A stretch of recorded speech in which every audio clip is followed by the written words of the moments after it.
Now at 6, second sentencing. Convicted teenage killer Michael Hernandez makes a court appearance today ahead of his August sentencing date.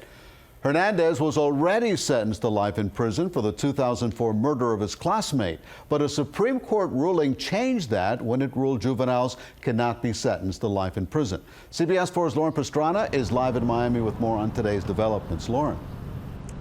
Elliot, August 24th, 25th, and 26th. You can expect those to be very emotional days inside the courtroom of Judge John Schlesinger. On one side, you'll have the family of a young boy stabbed more than 40 times inside a middle school bathroom. And on the other side, the parents of a now young man who don't want their son to die in prison. Michael Hernandez blows his parents a kiss as he leaves the courtroom Monday afternoon. The convicted killer is set to return before Judge John Schlesinger in August for his new sentencing hearing. Don't want to continue this. I don't want to leave it hanging.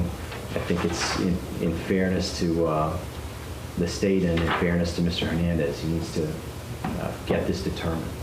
The now 25-year-old was just 14 when he stabbed Jaime Goff to death inside a Southwood Middle School bathroom. Hernandez's original sentence of life without parole was tossed in 2013 after the U.S. Supreme Court ruled mandatory life sentences cannot be imposed on juveniles. Now it's once again up to the judge to determine his fate. In the event that the Florida Supreme Court says life without parole is not an option, the court can give alternative sentences, and we can have finality for this family. Hernandez has been in the Miami-Dade County Jail since Thanksgiving. His public defender today asked that he be returned to the state prison to await resentencing. Mr. Hernandez, while he's been at Columbia Correctional Institute, Your Honor, he is a law clerk there at Columbia Correctional Institute.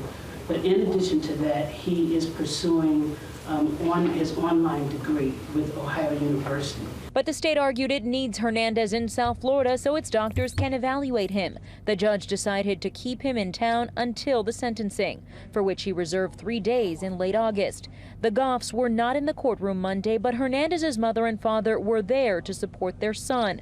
They left knowing when their son's future would be determined, but still unaware of the outcome. We don't know. Right now, everything's still up in the air.